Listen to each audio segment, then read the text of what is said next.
Fine کیا ہے، جج صاحب کو فائن کرنے کے بجائے یہ آرڈر کرنا چاہیے کہ آج سے کیس کل پہ جاتا، کل سے پھر منڈے پہ جاتا، سسپینشن آف سینٹنس ہے۔ وہ ایک عورت بھی اس میں ہے، ہاؤس وائف ہے، اس کے بھی کیسز تھے۔ دیکھو انصاف کے دروازے آپ نے لوگوں پہ بند کر دیے۔ انصاف اگر ہوتا ہوا تو کیا، اگر انصاف دروازے پہ آ کے دستک دے کے بھی آپ دروازہ نہ کھولیں تو لوگ ویجیلنٹی جسٹس پہ جائیں گے، یہ ناانصافی ختم ہو جاتی، وہ معاشرہ تباہ ہو جاتا ہے جس میں انصاف نہ ہو، وہ معاشرہ بحال نہیں رہتا جس میں ایک کے لیے ایک قانون اور دوسرے کے لیے دوسرا قانون ہو۔ آئین کی سپرداری سپریمیسی اگر ہونی ہے تو سب کے لیے ایک جیسا قانون ہونا چاہیے۔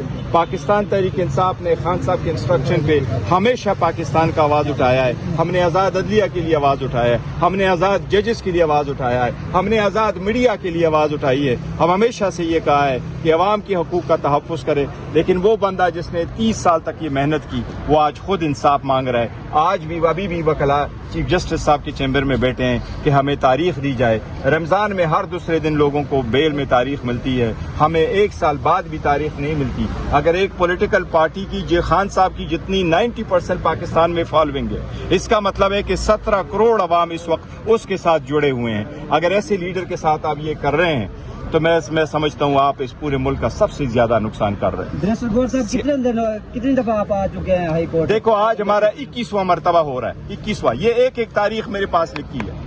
20 مرتبہ کل ہو گئے، آج 21 مرتبہ، کل آئیں گے 22 مرتبہ ہو جائے گا۔ 21 مرتبہ دستک دے کر کے بھی آپ نے انصاف ہمیں نہیں دیا، یہ بھی ورڈز ریکارڈ میں لکھا جائے گا کہ آپ نے یہ انصاف نہیں دیا۔ آج اہم سماعت تھی القادی ٹرسٹ کیس کی، برسر گوہر باہر آ چکے ہیں۔ بیلوں کا ہوتا ہے، اس میں یہ نہیں دیکھا جاتا کہ کون وکیل آ گیا، اس میں جج صاحبان خود دیکھتے ہیں کہ پرائما پیشی کیس کو دیکھتے ہیں اور 1.5 گھنٹے آدھے گھنٹے کی ہیئرنگ ہوتی ہے، کورٹ کنسیڈر کرتی ہے کیا یہ پاسبلٹی ہے کہ at the end of the day وہ ایکوٹ ہو جائے۔ اگر ایسا ہی ہے تو کورٹ سسپینڈ کر کے بیل دے دیتی ہے، ان کا رائٹ ہے، اور بیل سسپینڈ کرنی چاہیے تھی، ججمنٹ سینٹنس سسپینڈ کرنے چاہیے، خان صاحب کو بیل مل۔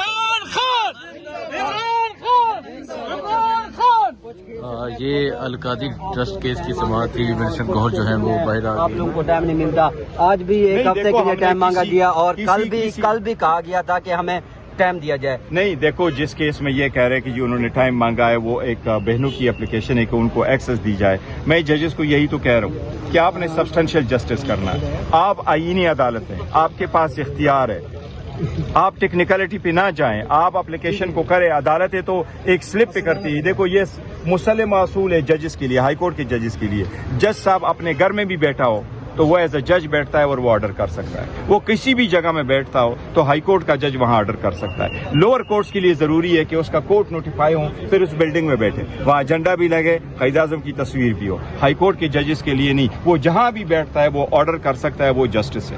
انصاف کو ہوتا ہوا نظر آنا چاہیے، انصاف آپ کریں۔ انصاف میں آپ نے بہت دیر کر دی، دیر سے انصاف کرنا بھی اٹ سیلف ناانصافی ہے، اور یہ ناانصافی بہت زیادہ بڑھ رہی ہے۔ ایک پارٹی کو دیوار میں چن دیا گیا، ایک پارٹی کو لیڈر کو اس کے خاندان سے، بچوں سے، فیملی سے نہ بات کرائی جاتی، نہ ملا جاتا ہے، وہ ہیومینیٹیرین گراؤنڈ پہ بھی ان کو سپورٹ نہیں دی جاتی۔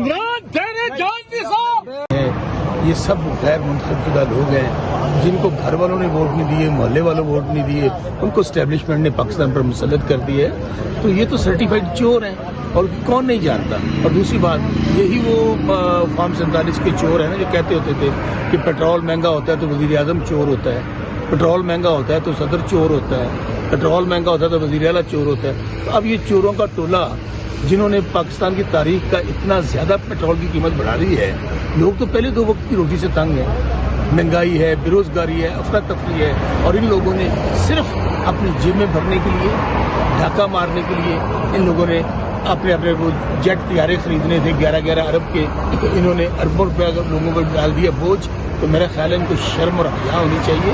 اور اب تھک گئی ہے قوم، جو ان کو لے کر آئے ہیں نا ان کو بھی سوچنا چاہیے، پاکستان ہے تو ہم سب ہیں، اب غریب خودکشیوں پہ آ گیا ہے، اس لیے ان کو یہاں سے فارغ کرنا یہ پاکستان کی ضرورت ہے۔ بسر صاحب جو جیٹ طیارے خریدے جا رہے ہیں تو کفایت جاری مہم عوام کو کہا جا رہا ہے، یہ حکمران کفایت جاری مہم کیوں نہیں کر رہے؟ میں تو یہی کہہ رہا ہوں نا کہ یہ جو ٹولہ پاکستان کی مسلط ہے یہ چوروں کا ٹولہ ہے، جن کے خلاف یہی فارم 47 کا جعلی وزیر اعظم نا جس کے اوپر فرد جرم مرتب ہونی تھی 17 ارب کی منی لانڈرنگ کی، اس دن اس کو وزیر اعظم کا عہد دلوا دیا گیا۔